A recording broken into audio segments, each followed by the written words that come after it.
Hello guys! First day, hi! Wow! First day of school, so hindi na ako nakapag-vlog kanina. Going to the bus stop kasi hinabol ko lang yung time niya. So, nandito ako ngayon sa train station. So, 3 stops na lang to, nasa St. na ako. And it's 7:17 AM. So, 8 pa naman yung class ko. Yan. Train station. So, buti na lang talaga nakapag-practice kami ng commute ni Alvin kasi familiar ako sa dinadaanan namin. Yan, naka-jacket ako guys kasi medyo malamig ngayon. It's 9 degrees. So, yun, medyo malamig talaga.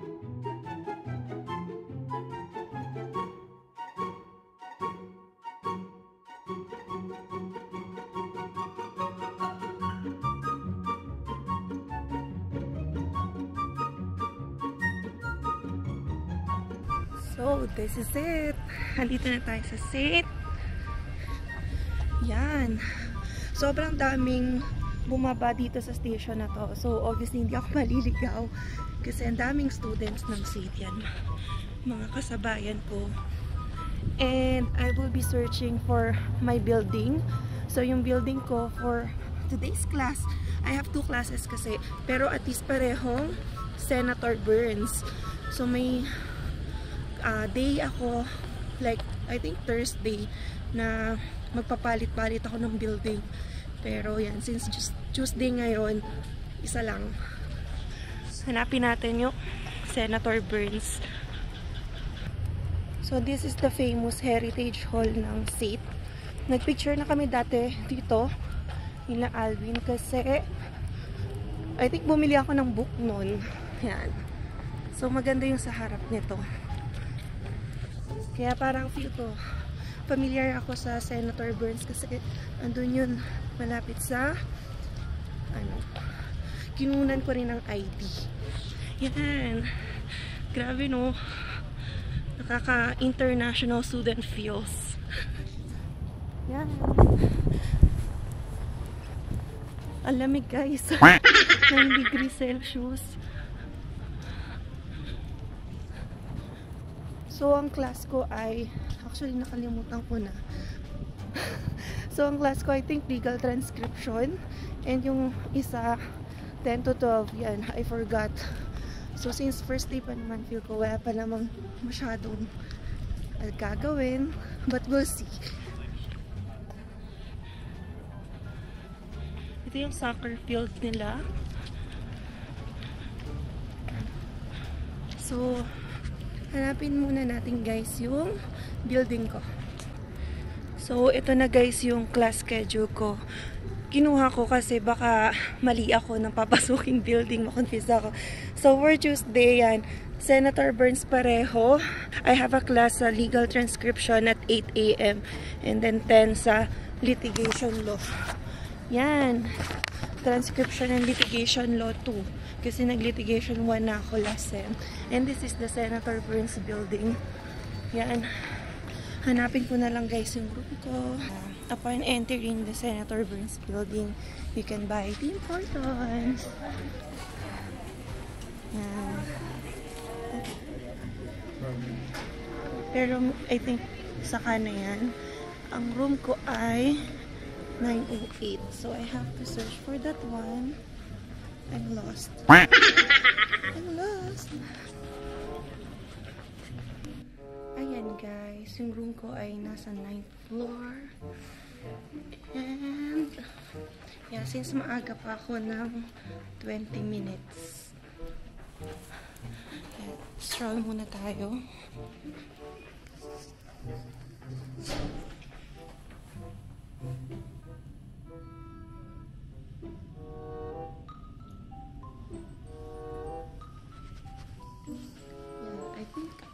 Doon na lang ako siguro mag-wait sa loob ng room. Yung iba nag-wait sa sa may Tim Hortons kasi maaga pa naman para sa 8. But yeah, it's better to be early than to be late.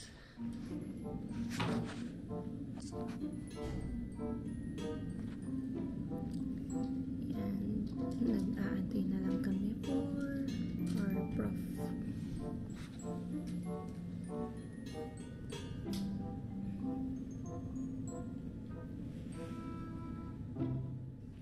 So, ayun guys, yung first class ko ay kakatapos lang.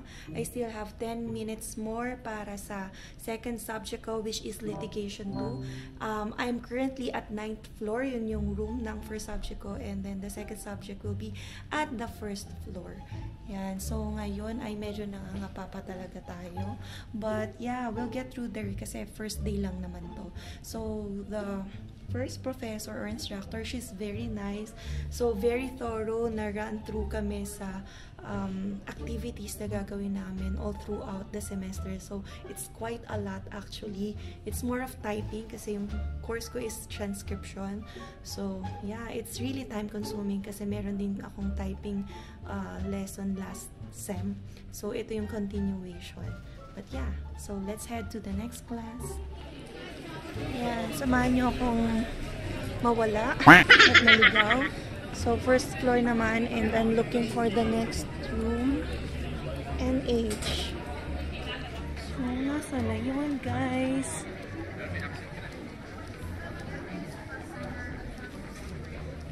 NK to. So, mali. So, where is the NH?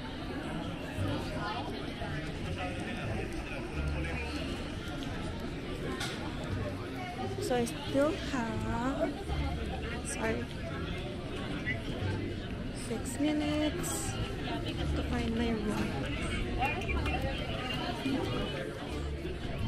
Yeah, and found it, NH, and then look for the room. Guys, typical na first day of school, no? Estudyante lost. Let's see. Hello guys! So I'm done with my second class, and actually mabilis na yung second class ko. Just brief introduction nung course, litigation 2, and nagpakilala lang isa-isa, typical sa first day of class. But yun nga, since I had issues in logging in, kasi first time ko to na magkaklase here, and yun, I don't know how to connect with the Wi-Fi. So, nagpa-help pa ako sa IT help desk. So, yan. I went here sa building na to. And very quick lang naman na-resolve yung issue ko. Yan. So, another building. Pupuntahan ko rin to by Thursday. Yan. Isa yan sa building na dyan ako magkaklase by Thursday. So, ngayon, na-dismiss kami early eh. And punta pa ako sa IT sa kabilang building. So, 11:24 pa lang ngayon. Supposedly, dapat hanggang 11:50 pa ako. Pero yun, early dismissal. And hahanapin na natin ngayon ang train station. Pabalik. So, I think ito yun eh. Yan. Yun nilakad natin kanina. So, ang gaganda ng buildings ng SAIT. Na-appreciate ko ngayon dahil last time nga, yan, for the first year of my dito sa SAIT, it's all online. So it's kinda cold pa kahit tanghaling tapat na guys, and actually may mga classmates ka ako. Naku, naka winter jacket na. So grabe, 'di ba? So I think dito na ako pupunta. Ito na yung train, no. Yan guys, I'm here na sa station ko, pabalik doon sa downtown dito sa SAIT. Actually, may ginagawa dito, kaya ito yung view. Ayun yung building ko. So, the next train is 10 minutes pa. So, wait muna ako dito. Ayan, first day hi. So, may nag-hi sa akin doon, dalawang students. Actually, di ko kilala, pero yun, nakakatuwa din na nakilala na nila ako at tinawag ako. Emma, yun. Hello sa inyo. So, 10 minutes guys. Ko na napakita. Ayan. Ito. 10 minutes. So, I'll just wait here sa loob para hindi malamig.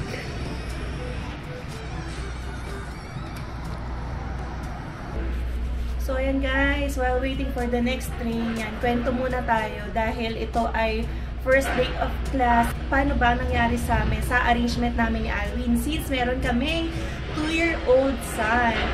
So, kapag dito talaga, kapag magsasama ka ng bata sa Canada and yung pathway mo is via student pathway, dapat diskartehan nyo kung papaano may iwan yung bata. So, yung una naming way, yan last time, kasi nag-work ako na aside sa online class, ay nag-day home si Zion and then work si Alvin during the day. Pero now, since na-offer kasi kay Alvin yung night shift, kaya, yan, night shift siya kagabi.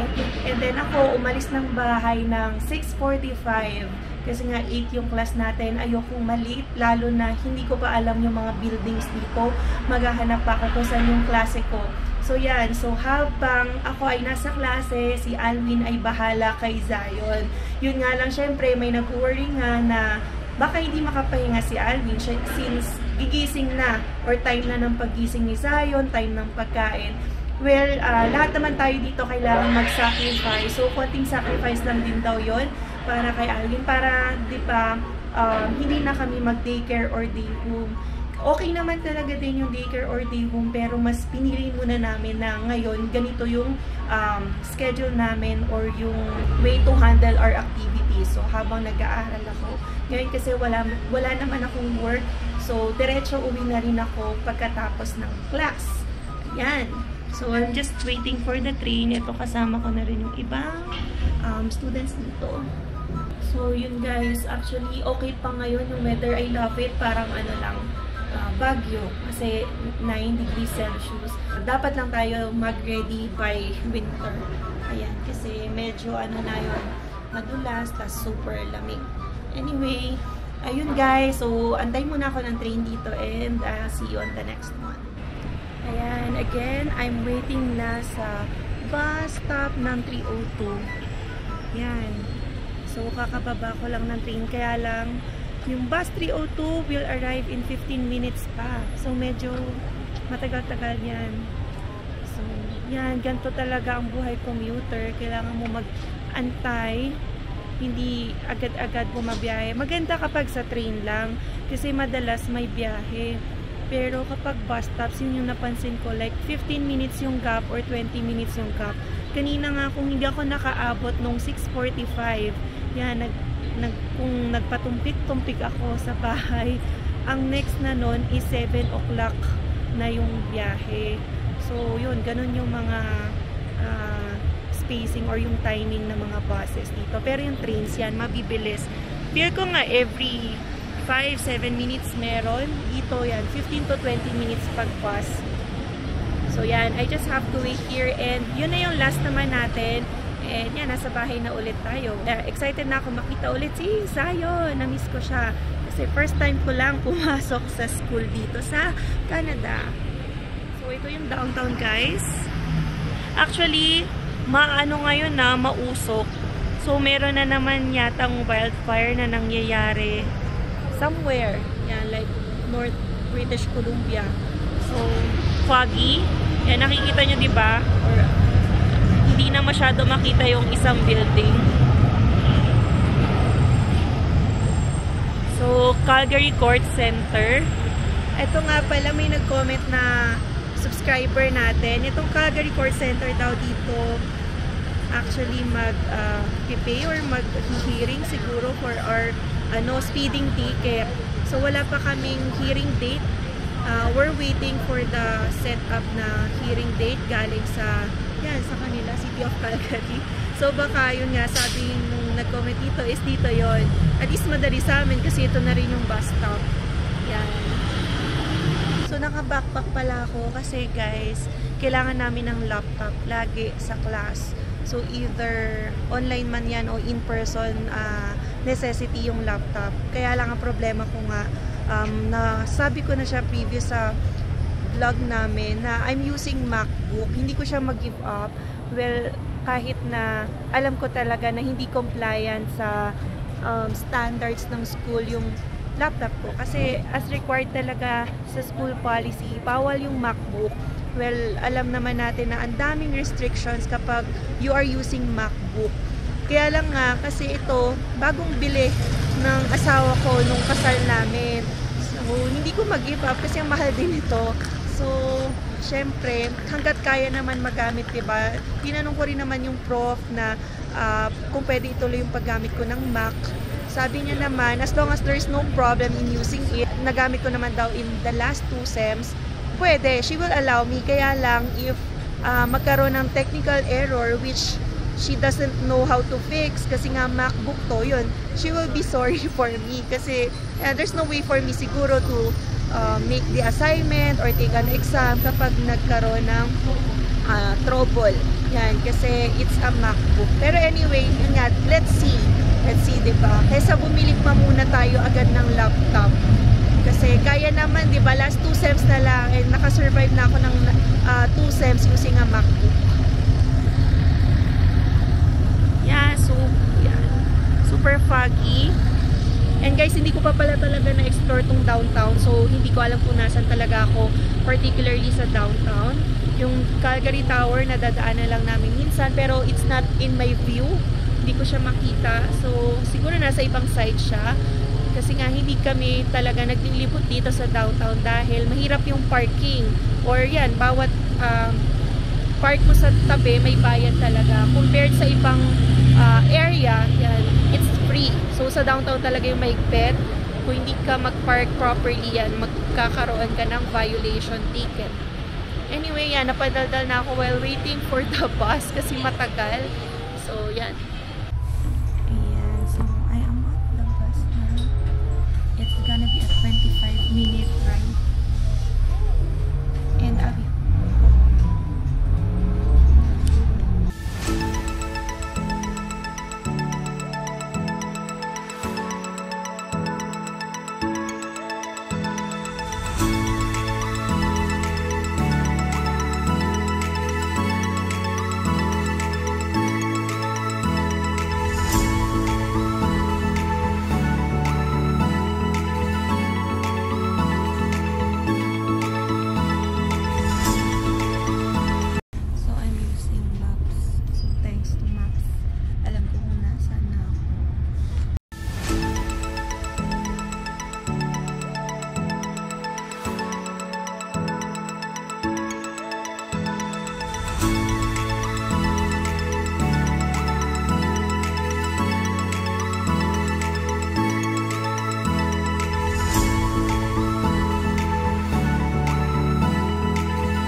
nandito na tayo sa bahay. Yun, ang dalawa. Ayan. Gising agad. Gising ka tuloy agad. Ginising agad ako, guys. Yeah. Pero okay lang naman. Hi, Sayon! Mga 10:30 na rin naman ako ginising ni Sayon. Na-miss Mami? Uy, hinahanap ka niya agad kanina eh. Yeah. So, ngayon kasi yung unang klase. Kamusta? Okay naman. Kayang-kaya yung commute. Kaya lang, doon lang talaga sa waiting time. Kasi sabi ko nga, mas maganda sana kung isa na lang sana yung sasakyan ko. Kaya lang kasi dalawa to. So, syempre, after mo sa train, wait ka pa sa bus. So, kung nandun yata tayo sa kabilang bahay, sa unang apartment natin, isang train lang ako. Pero mahaba-habang lakaran. Pero okay na to. Yan. At least, diba, first day high, natapos agad. And bukas, maaga na naman ako kasi 3 araw akong 8 AM. So, aalis ako dapat dito ng 6:45. Yun, guys. Naka-jacket pa ako. Malamig kanina. Malamig, may naka-winter jacket nga akong classmates. Diyos ko, 9 degrees pa lang yun ha. Paano pa pag negative 40? Hindi, baka bago pa lang siya dito sa pwede. Kaya baka medyo, ano pa siya? Nilalamig. Nilalamig pa. Ayun. So, yun yung, first day lang sa class. Yun nga, as expected din naman, hindi ganun magbibigay pa ng assignments. Pero, ni-rundown kami sa lahat ng mga activities namin. And actually, pwede ko na nga gawin yung ibang activities ngayon. So, we will see. Para mabawas-bawasan, di ba, yung magiging assignments natin. Habang hindi pa ganun ka-busy sa ibang subjects. Ayun! Okay. Yan, busy-busy din yung anak ko. Wala, hindi mo dumating nga si Emma, guys, hindi masyadong pinansin. Uy! Ayan guys, so sana nag-enjoy kayo sa aking vlog for today. Hanggang dito na lang. See you on the next one. Peace! Peace! Bye! Bye!